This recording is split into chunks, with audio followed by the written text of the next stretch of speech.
오늘 우리에게 주신 하나님의 말씀은 사도행전 1장 6절에서 14절입니다.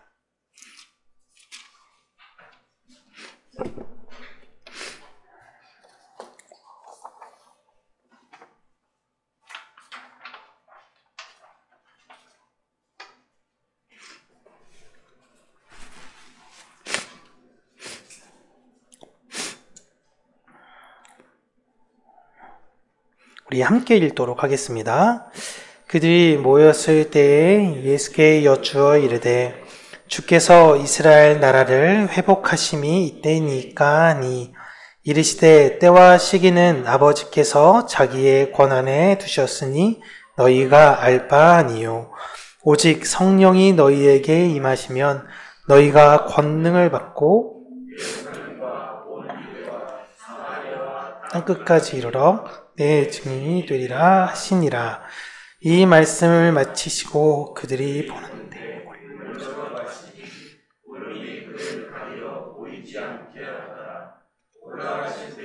제자들이 자세히 하늘을 쳐다보고 있는데 흰옷 입은 두 사람이 그들 곁에 서서 이르되 갈릴리 사람들아 어찌하여 서서 하늘을 쳐다보느냐. 하늘로 올려지신 이 예수는 하늘로 가심을 본 그대로 오시리라 하였느니라. 제자들이 감람원이라 하는 산으로부터 예루살렘에 돌아오니 이 산은 예루살렘에서 가까워 안식일에 가기 알맞은 길이라. 들어가 그들이 유하는 다락방으로 올라가니 베드로, 요한, 야고보, 안드레와 빌립, 도마와 바돌로메, 마테와 및 알페오의 아들 야고보, 셀롯인 시몬, 야고보의 아들 유다가 다 거기 있어 여자들과 예수의 어머니 마리아와 예수의 아우들과 더불어 마음을 같이하여 오로지 기도에 힘쓰더라. 아멘. 네, 오늘은 제자들의 첫 사역의 시작에 대한 내용들을 우리 말씀을 통해 함께 나누면서요, 이 안에 우리에게 역사하실 하나님의 은혜를 우리가 함께 나누도록 하겠습니다. 지난주 우리 물 세례와 성령 세례에 대해서 이야기를 잠깐 하면서 물 세례와 성령 세례를 우리가 어떻게 나눌 수 있습니까? 라고 이야기할 때 제가 아주 간단하게만 말씀드린 것은 물 세례, 우리가 흔히 맞는 세례식에서 받는 그 세례는 내가 다른 사람들에게 저는 이제부터 그리스도인으로 살겠습니다 라는 것을 선언하는 것이라면, 성령 세례는 다른 분들이 자신을 볼 때에 당신은 진짜 그리스도인입니다 라고 이야기하는 것이다 라고 말씀을 드렸어요. 근데 제자들은 예수님께서 말씀하셨던 성령 세례가 구체적으로 무엇을 말씀하시지는 데에서는 잘 알지는 못했습니다. 예수님과 함께 있는 동안에 성령님께서 오셔서 하나님 나라를 완성시키실 것인가? 라고만 생각을 했던 거예요. 그 질문이 이스라엘을 회복하시는 때가 이때냐라는 걸 물어본 것입니다. 그러자 예수님께서는 하나님 나라가 완성되는 날짜에 대해서는 너희들이 궁금해하지 말고 너희들이 진짜 궁금해해야 하는 것은 바로 성령님이시다라고 이야기를 했던 것입니다. 유대인들이 그토록 하나님 나라를 고대하고 소망했는데 그 나라에 대해서는 관심을 가지지 말래요. 메시아가 오시면 하나님 나라가 임한다고 했고 우리가 그 나라를 소망하며 사는데 그 나라를 소망하지 말라는 것이 제자들이 듣기에는 다소 엉뚱하게 들렸을 수 있습니다. 예수님은 너희들이 하나님 나라에 대한 관심보다 성령님에 대해서 관심을 가져야 한다라고 강조하세요. 여러분, 교회는 천국을 소망하는 곳입니다. 왜 교회 가십니까? 라고 물어보면 천국 가고 싶어서 라고 대답을 하세요. 그런데 그러한 사람들에게 천국에 관심을 가지지 말라라고 이야기하는 것과 마찬가지입니다. 교회는 누구에 더 우선적으로 관심을 가지고 있어야 되느냐? 바로 성령님입니다. 교회는 천국을 소망하지만 그 천국은 성령님께서 만들어 가시는 것이라는 것을 우리는 기억해야 되는 거예요. 천국은 내가 만들 수 있는 것이 아닙니다. 그런데 성령님이 있지 않으니까 내가 만들고 싶은 내가 생각하는 나라를 이 세상 사람들은 꿈꾸며 살아가고 만들려고 합니다. 그런데 지금 이 세상을 모습을 보면요, 점점 소망이 뚜렷해지는 것이 아닌 희망을 잃어가고 있는 시대가 되는 것이 아닌가라는 생각이 듭니다. 존 켈룬이라는 사람이 1960년에 한 실험을 했습니다. 되게 옛날에 한 실험이에요. 1960년입니다. 과도한 인구 밀도, 이거에 따른 동물의 행동과 이 동물이 사회적으로 이것이 어떠한 영향을 미치는가에 대한 연구를 했어요. 실험 내용은 쥐가 충분히 살 수 있는 어떤 제한된, 밀폐된 공간을 만들었습니다. 공간을 만들었는데 그 안에 쥐들은 충분히 그리고 자유롭고 행복하게 살 수 있는 곳을 만들었어요. 이곳에 충분한 양의 먹이, 충분한 양의 물, 그리고 어느 곳이든지 그들이 쉴 수 있는 은신처를 기본적으로 아주 충분하게 제공을 했습니다. 이곳에 초기에 몇 쌍의 쥐를 넣고 이제 실험을 시작했어요. 근데 쥐는 우리 잘 알다시피 번식이 굉장히 빠릅니다. 이 쥐들이 빠르게 번식해서 개체수가 갑자기 너무 많이 늘어났어요. 그러다 보니 공간은 점점 좁아졌습니다. 시간이 지날수록 과밀화 현상이 생겼어요. 이렇게 과밀화로 공간이 점점 부족하게 되자 정상적으로 그동안에 있었던 사회적 구조를 잃어가는 모습을 보였습니다. 일부 쥐는 매우 폭력적으로 변해서 다른 쥐들을 괴롭히거나 다치게 했어요. 어떤 어미 쥐는 새끼를 돌보지 않거나 새끼를 죽이는 비정상적인 행동을 했습니다. 어떤 쥐들은요, 다른 쥐들과 어울리는 것을 이제 거부하고 먹는 일, 자는 일, 이것만 하면서 스스로를 고립시켰어요. 여기서 문제는 끝이 나지 않았습니다. 시간이 지남에 따라 이 쥐 집단은 점점 더 혼란에 빠졌습니다. 서로가 교제하며 관계 맺는 것이 다 붕괴됐어요. 동성애가 급증하며 번식률이 급감했습니다. 결국엔 마지막 최종적으로 모든 쥐는 번식을 멈추고 개체수가 감소하여 멸종됐습니다. 켈룬의 연구는 과밀 환경이 동물의 행동과 심리, 사회적 구조에 얼마나 큰 영향을 미치는가를 보여줬습니다. 여러분, 이게 1960년대의 실험이었어요. 그러니까 미래에 사람들은 이런 일이 일어나지 않을 거야 라고 켈런은 그냥 생각을 했었을 겁니다. 그런데 지금 보여지는 모습을 보면 쥐의 모습과 과밀화된 도시에 사는 인간의 모습과 거의 흡사한 것 같아요. 지금 우리나라 모습을 보면 참 슬픈 것이 많이 있습니다. 공부 잘하는 아이가요, 고1 2학기 중간고사를 이제 망쳤어요. 이 친구가 항상 전교에서 이렇게 공부를 잘하는 친구이다. 고1 2학기 중간고사입니다. 1학기 중간고사 기말고사는 잘 봤어요. 네, 2학기 들어가서 첫 중간고사를 망쳐서 의대에 들어가는 것이 어려워진 상황이 됐습니다.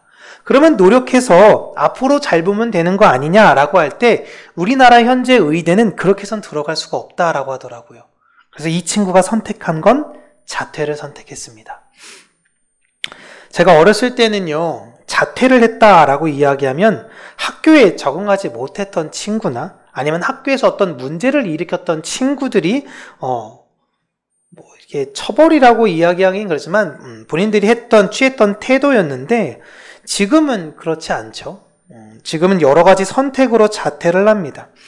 지금 우리 젊은 아이들이 가장 큰 불안해하고 있는 모습이 바로 여기에 있다고 생각해요.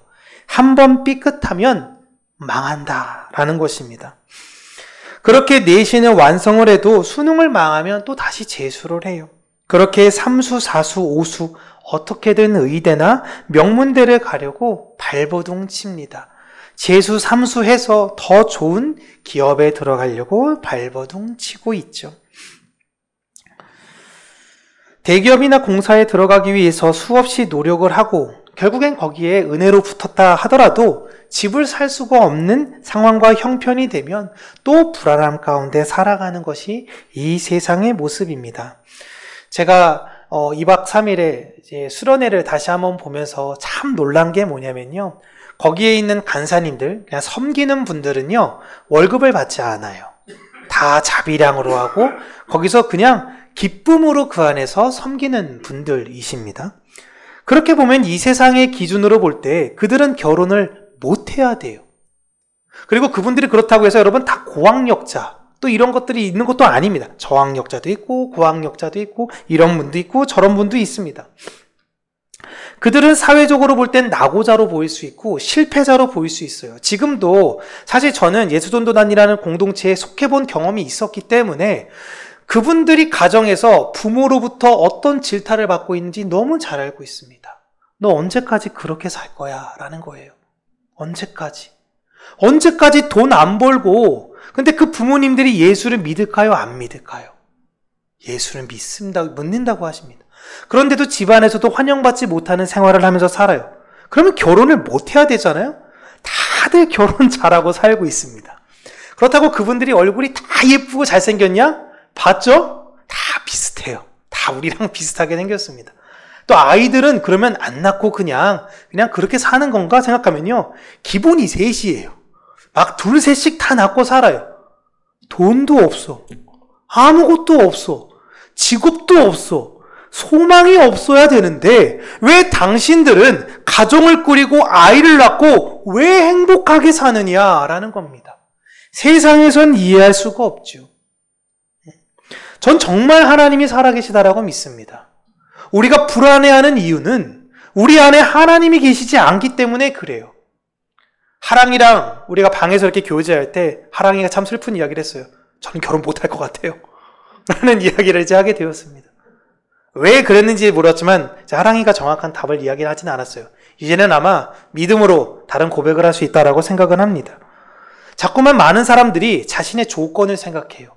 내가 이걸 갖추면, 이걸 마련하면 결혼할 수 있을 거야. 이렇게 되면 사람답게 살 수 있을 거야. 적어도 이런 대학을 나오고 이런 직장을 갖고 이런 집에 살고 이런 환경에 있어야 그나마 이 세상에 내가 나를 내밀 수 있을 거야 라고 이야기를 합니다. 내 가족으로부터 주변으로부터 그런 평판을 들으니까요.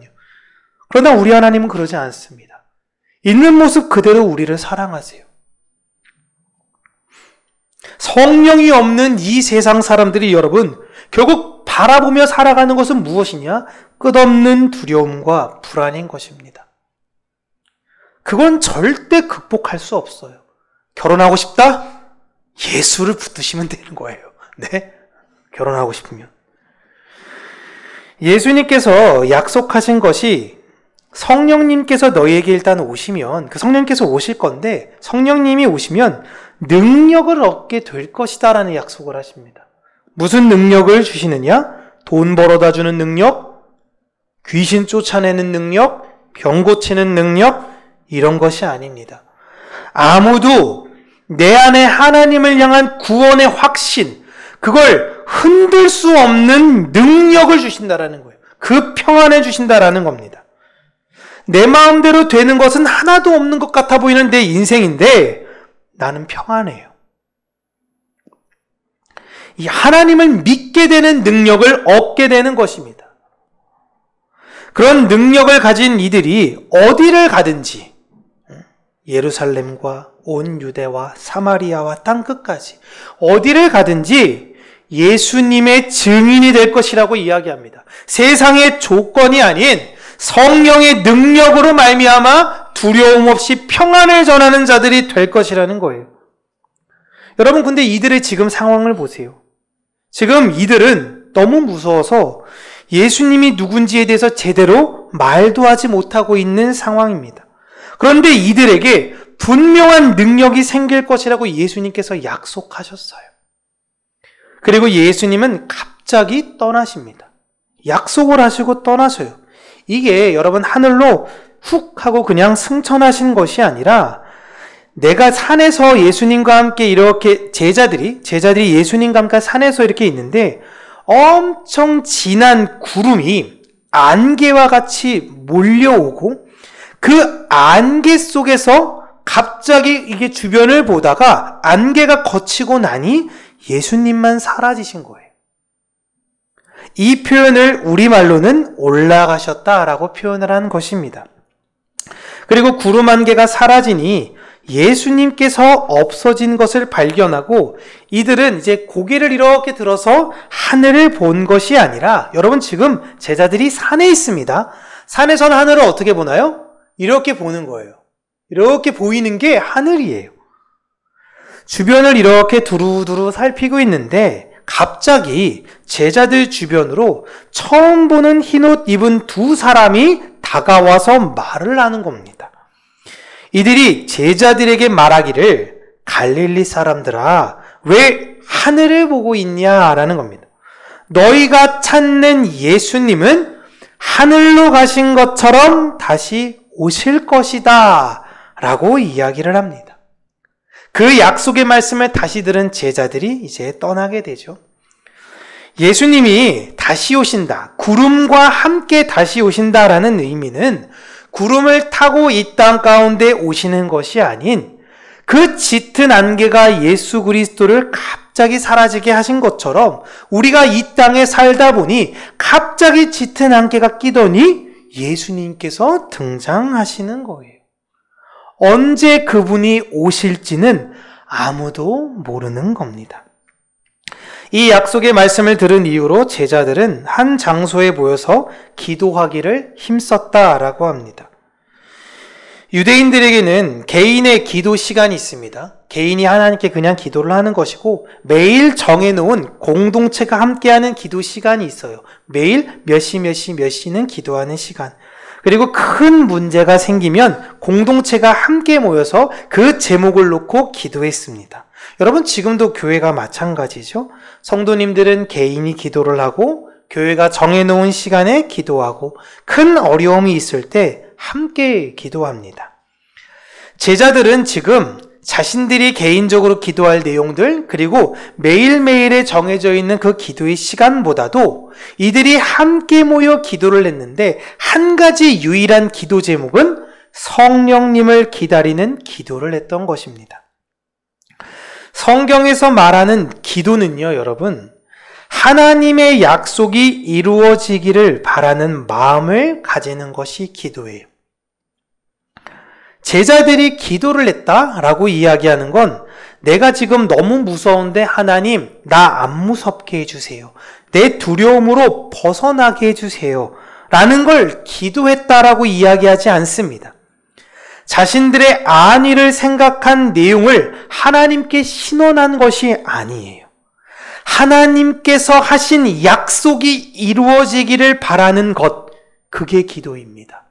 하나님께서 평강교회를 통해서 역사하시고자 하는 그 아름다운 일들, 성령의 열매가 우리에게 비쳤을 때에 내가 이웃을 사랑하며 섬기기를 원하는, 그게 바로 기도인 거예요. 우리가 누군가를 보며 기도해 주겠습니다 라고 이야기할 땐 너를 통해서 하나님께서 역사하시고 하나님의 뜻이 이루어질 것을 기대한다라는 의미예요. 내가 기도해 줄게. 이것은 네 인생 잘 될 거야. 이렇게 하면 풀릴 거야. 두려움이 사라질 거야 라는 것이 아닌 분명히 너를 통해서 하나님께서 일하시고자 하는 계획과 하나님의 뜻이 있는데 나는 네가 그것에 순종케 되어지고 하나님의 뜻을 발견케 되어지길 위해서 함께 애쓸게. 이게 기도한다라는 의미입니다. 특별히 우리가 자신의 자녀들을 위해서 기도를 하죠. 다 내가 정해놓습니다. 하나님, 내 자녀가 이렇게 됐으면 좋겠어요. 하나님, 내 자녀가 이렇게 되기를 원합니다. 이런 직업, 이렇게 명철한 아이, 그렇게 되기를 원하는 것이 기도가 아니에요. 하나님께서 이 아이를 이 땅에 보내시고 그를 통하여 하실 일이 있다라는 걸 믿어요. 하나님께서 내 애를 통해서, 내 자녀를 통해서 하나님께서 하실 일이 있다라는 걸 내가 믿어요. 그러면 하나님께서 일하실 걸 위해 나는 기다리겠습니다. 이게 기도예요. 이게 너무 어려워요. 하나님을 믿고 내 생각을 내려놓고 포기하는 건 너무 어려워요. 여러분, 우리 아이들이 하랑이, 하령이, 하은이는 예수님을 믿니? 할 때 주저없이 이제는 수련회 갔다 오니까 믿는다고 이야기합니다. 확신해요. 하나님 살아계십니다. 예수님 믿습니다. 근데 누구만 고백을 못했어요? 제 딸만 고백을 못했어요. 제 딸만. 그럴 수 있어요, 여러분. 그럴 수 있어요. 얼마나 부끄럽습니까? 목사로서. 목사 딸이 교회 안 나온대. 야, 이게 무슨 망신이야? 라고 생각될 수 있죠. 근데 하나님이 그렇게 하실 수 있다라는 거예요. 아내와 잘 때 예전에 수없이 많은 이야기를 나눴습니다. 목사님, 소영이가 동성애자가 되면 어떻게 할까요? 소영이가 자기 마음대로 돼가지고 나중엔 비구니가 되겠다 그러면 어떡할까요? 정말 그러지 않기를 바라는 마음이 있죠. 제 마음은. 그런데 하나님의 뜻이 거기에 있다면 내가 해야 되는 건 하나님, 이 잔이 내게서 떠나가기를 원하지만 내 뜻이 아니라 아버지 뜻대로 되기를 원하나이다. 여러분, 사도 바울이 데살로니가 교회 성도님들에게 여러분 항상 기뻐하십시오. 쉬지 말고 기도하십시오. 범사에 감사하십시오. 여기에서 쉬지 말고 기도하라는 의미가 무엇이겠습니까? 끊임없이 인생을 살면 내 생각이 나를 주장하려고 그래요. 내가 설정해놓고 내 설정대로 하나님께서 개입하시기를 원하는 거예요. 내 생각이 나를 주장하기 못하게 하셔야 됩니다. 여러분, 쉬지 말고 싸우세요. 쉬지 말고 하나님의 뜻이 이루어지기를 간구하셔야 됩니다. 라고 외쳤던 게 바로 쉬지 말고 기도하라는 뜻입니다. 내가 원하는 대로 내가 주인이 되어서 하나님을 이끌어가는 것이 아닌 하나님의 뜻에 내가 순종하며 기다리는 마음. 그게 기도예요. 다니엘이 얼마나 많이 기도했을까요? 하나님, 우리 백성들 회복돼서 그곳에 가서 주의 성전에서 다시 한번 그 감격적 예배를 드리고 싶습니다. 하나님, 그렇게 되게 해주세요. 죽는 그 순간까지 기도했는데 하나님이 기도에 응답하셨나요? 안 하셨어요. 그 다음 세대는 응답하셨나요? 안 하셨어요. 그 다음 세대는 안 하셨어요. 수백 년이 지나고 난 이후에 하나님의 때에 하나님께서 하셨다라는 겁니다. 하지만 다니엘은 내 생각보다 하나님의 뜻이 더 정확하고 확신하니 하나님의 뜻을 기대하고 소망하며 기도했던 거예요. 여러분, 우리는요, 이 세상의 기도자로 부름을 받은 사람들입니다. 모두가 사람들 보세요. 내 생각대로 살면서요, 다 불안해하면서 살고 있습니다. 이렇게 안 되면 어떡해? 너무 불안해. 이렇게 안 되면 어떡해? 너무 불안해. 세상은 여러분 성령님이 없으니까 그럴 수밖에 없어요. 그러나 오직 성령이 너희에게 임하시면, 내 안에 성령께서 살아 계시다면 능력을 그분이 주세요. 평안할 수밖에 없습니다. 그래, 세상은 그렇게 흐르지. 하지만 내가 바라보는 건 하나님 나라야. 그분께서 이루어 가실 것들을 내가 내 생각과는 너무 다르지만 믿고 신뢰하고 나아가자. 세상에서는 볼 때 그런 사람들 보면 뭐라 그럽니까? 아무런 생각이 없는 것처럼 보이는 모습들이에요. 너무 답답하게 여겨요. 그러나 그들은 이 세상에서 무엇이라 말할 수 없는 어마어마한 평안이 그들에게 있습니다. 세상은 계속 답답하게 여길 거예요. 그들은 성령님을 모릅니다. 우리 찬송가 중에서 저 장미꽃 위에 이슬이라는 찬양이 있는데요. 제가 그 찬양을 참 좋아하는데 그 마지막 구절에 우리 서로 아는 그 비밀을 알 사람이 없도다 라는 내용이 나와요. 수련회를 통해서 다시 한번 느낀 거예요. 우리 아이들도 그렇고 저도 그렇고 주님과 그 시간 안에서 누렸던 그 비밀, 누렸던 그 은혜, 그 사랑, 이건 알 사람이 없어요. 그런데 뭐라 설명하지 못하지만 내 안에 그분께서 살아서 역사하신다라는 것은 아주 뚜렷하게 믿는다라는 것입니다. 저는 우리 평강교회가 늘 성령님을 기다리며 그 성령으로 역사되어지는 교회가 되어지기를 소원합니다. 우리가 항상 기억해야 되는 거는요, 내 생각이 우선이 아니에요. 그런데 우리는 쉬지 않고 내 생각이 우선되어지는 연약한 사람들입니다. 그때마다 우리가 무엇으로 싸워야 돼요? 말씀으로 싸우는 거예요. 그리스도의 약속을 기억합니다. 그래, 구하라, 찾으라, 문을 두드려라.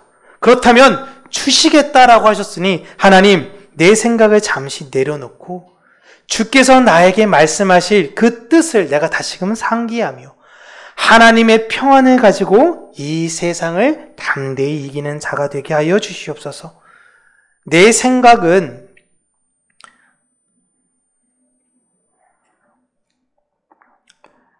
내 생각을 버리고 오직 그리스도의 약속만으로 그것을 소망 삼아 살아가야 된다는 것을 잊지 않고 살아계신 하나님과 함께 동행하는 저와 여러분들 되시기를 주님의 이름으로 축복합니다. 기도하겠습니다. 살아계신 하나님 아버지, 우리에게 약속으로 보내신 그 성령 하나님을 우리 교회가 기다리며 우리가 역사하고 우리가 일하고 우리를 자랑하는 것이 아닌 하나님을 자랑하며 하나님을 드러내는 교회가 되기를 간절히 원합니다. 자꾸만 끊임없이 나오는 내 생각들로 인하여 내 안에 있는 여러 가지 어려운 마음들, 하나님께서 은혜 안에서 잠재우시고 오직 나로 인해 성령의 열매들만 내어놓을 수 있는 은혜를 허락하여 주셔서 우리가 오직 그 십자가만을 바라보고 우리가 오직 그 하늘만을 바라보며 하나님께 나아가는 자들이 되게 하여 주시기를 간절히 간구하고 소원합니다.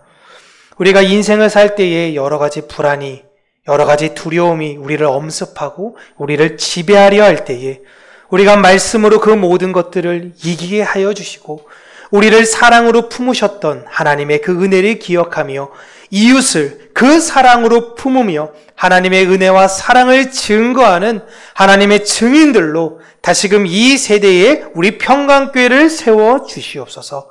예수님 이름으로 기도합니다. 아멘.